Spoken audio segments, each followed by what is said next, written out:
कल हम लोग पढ़ चुके थे सेल के बारे में, मतलब कि बैटरी कैसी क्या होती है। अरे बस बस अब शांत रहो, नहीं तो कुकर पे चने हम चढ़वा देंगे। तो आज हमें पढ़ना है कॉम्बिनेशन ऑफ सेल्स के बारे में। Combinations of cell. कोई भी कॉम्बिनेशन होता है वो दो टाइप का होता है, या फिर वो सीरीज़ में होगा या फिर होगा लकी पाठक शांत रहो। कोई कॉम्बिनेशन होगा या फिर सीरीज़ में होगा या फिर पैरेलल में होगा, इसके अलावा या फिर मिक्स्ड कॉम्बिनेशन होगा इन दोनों, इसके अलावा दूसरा कोई कॉम्बिनेशन तो हो ही नहीं सकता है। तो सबसे पहले हमें पढ़ते हैं कि हम पढ़ेंगे सीरीज़ कॉम्बिनेशन।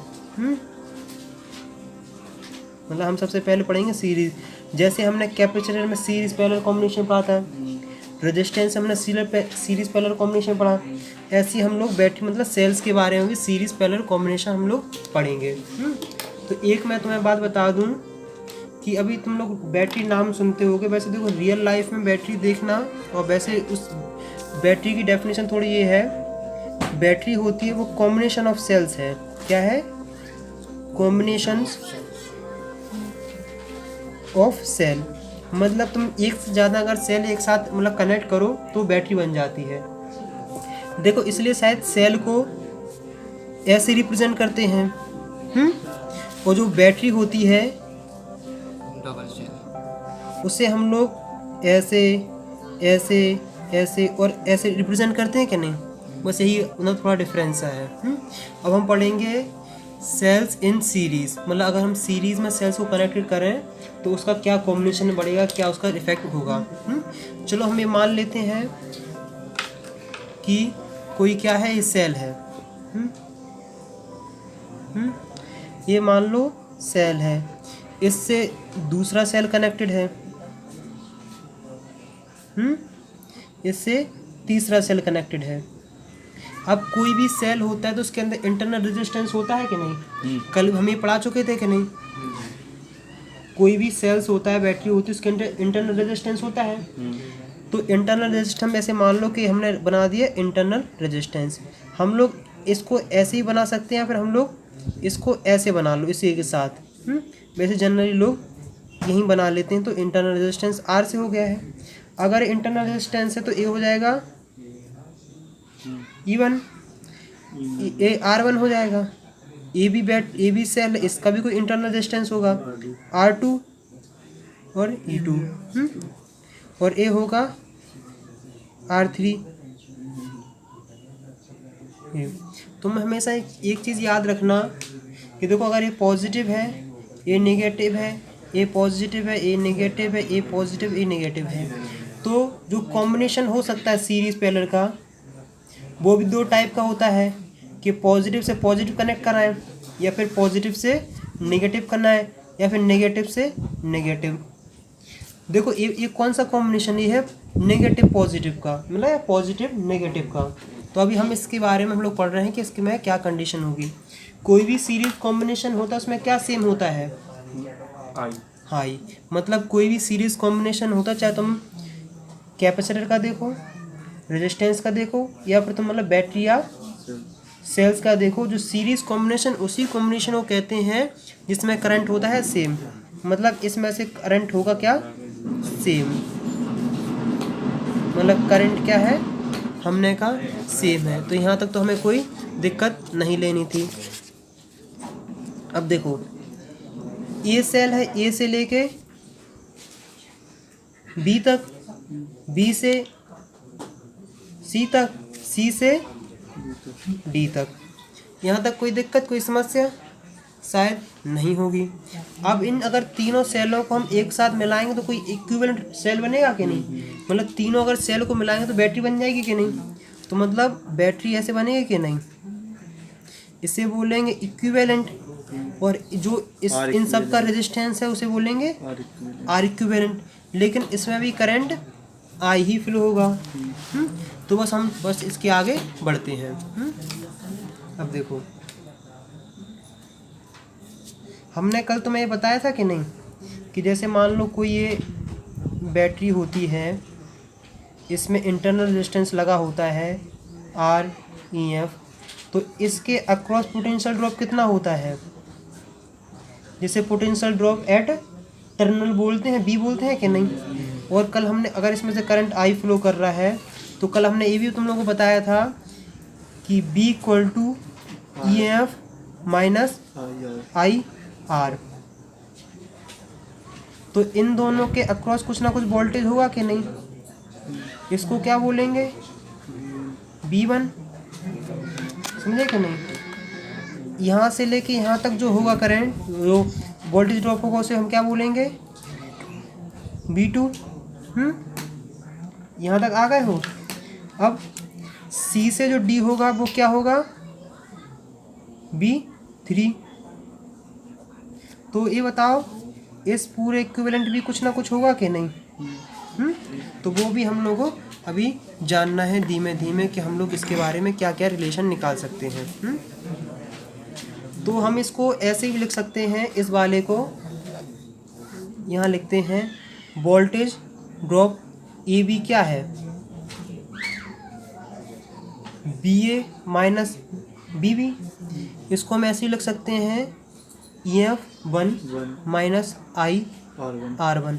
इसी फॉर्मूले को हमने इसमें यूज़ किया है। यहाँ तक कोई डाउट्स, कोई कन्फ्यूजन नहीं होनी चाहिए। ऐसे ही हम सबके लिए लिख लेंगे।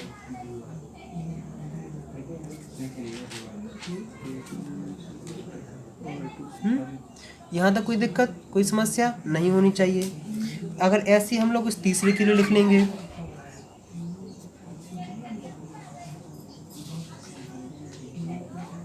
क्या हो जाएगा उस आई R3।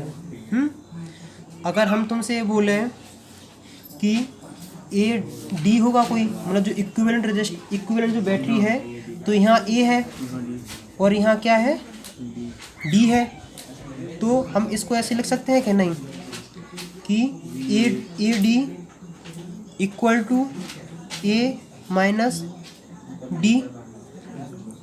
तो तुम क्या कहोगे कि इन सब का सम ही शायद इक्विवेलेंट है कि नहीं। अगर मान लो इसको हम ए बी मानते हैं तो बी को हम कैसे लिख सकते हैं, बी को ऐसे लिख सकते हैं B equal to B1 plus B2 plus B3। यहाँ तक कोई डाउट्स बोलो। अरे कुछ नहीं, हमने सीधा सीरीज हमने लिया और उसको हमने पूरा कॉम्बिनेशन कर दिया। जैसे इसको देखो दूसरे मेथड से अगर समझते हैं, जैसे मान लो ये 3 आदमी हैं, इसने 10 रुपये दिए, इसने 100 रुपये दिए, इसने 50 रुपये दिए, तो इन सब ने टोटल मिलाए कितने रुपए दिए 160 हुआ कि नहीं। इसको B1 बोल दो, इसको B2 बोल दो और इसको बोल दो B3, और ये क्या है B। तो इतना समझ में आया कि हमने इसे कैसे निकाल के रखा है। अब B1 की वैल्यू क्या है E1 I R1, B2 की वैल्यू कितनी है E2 I R2, B3 कितना है E3 I R3। यहाँ तक तो कोई दिक्कत होनी ही नहीं चाहिए। अब एक चीज़ ये करो कि इसको हम ऐसे लिख सकते हैं B इक्वल टू हो जाएगा B1 plus B2 plus B3।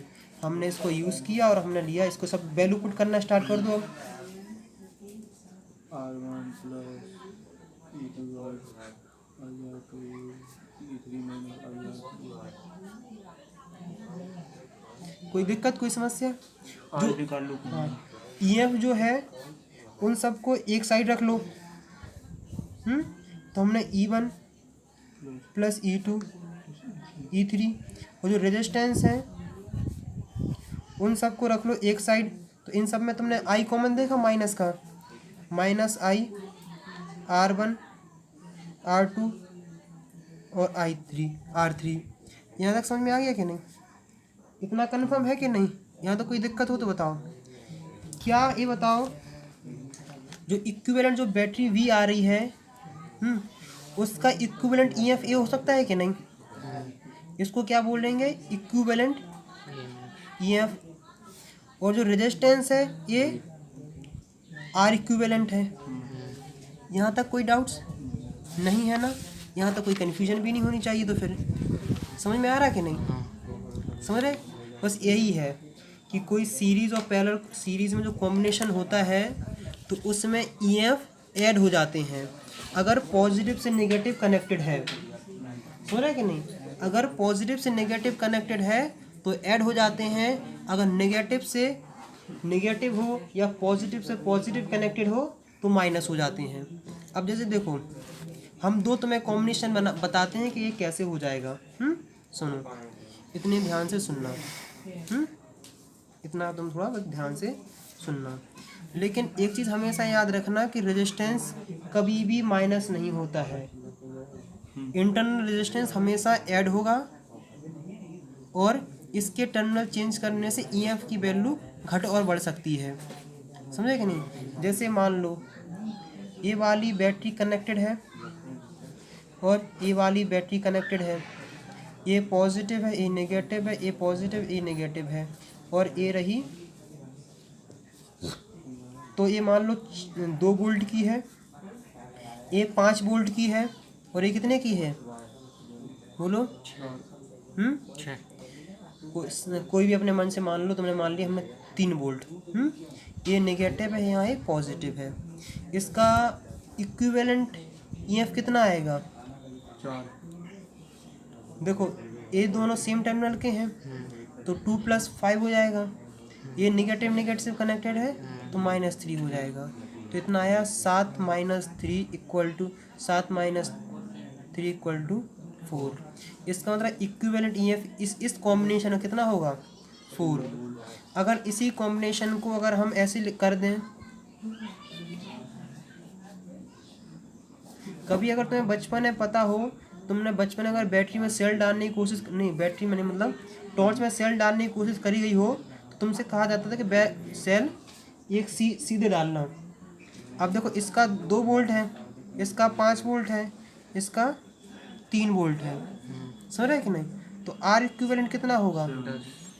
देखो 2 + 5 + 3 7 3 10 वोल्ट होगा। ये 4 वोल्ट होगा। ये बताओ ज़्यादा वोल्टेज तुम्हें इसमें मिल रहा है कि इसमें मिल रहा है? इसमें मिल रहा है। इसका मतलब है कि कॉम्बिनेशन अगर जब भी करो तो पॉजिटिव से नेगेटिव का ही कॉम्बिनेशन करना, ना कि पॉजिटिव पॉजिटिव का या फिर नेगेटिव नेगेटिव का। ये दोनों गलत हैं, ये वाला सही है। यहाँ तक कोई डाउट्स हो तो बताओ। लेकिन इसका जो इक्विवेलेंट रेजिस्टेंस होगा वो हमेशा ऐड ही होगा।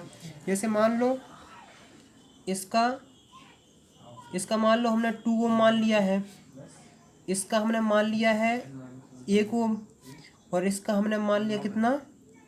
3 ओम। तो आर इक्विवेलेंट पता कितना होगा?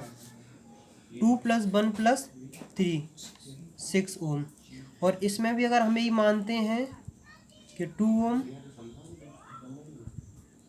1 ओम और 3 ओम, तो इसका आर इक्विवेलेंट कितना होगा?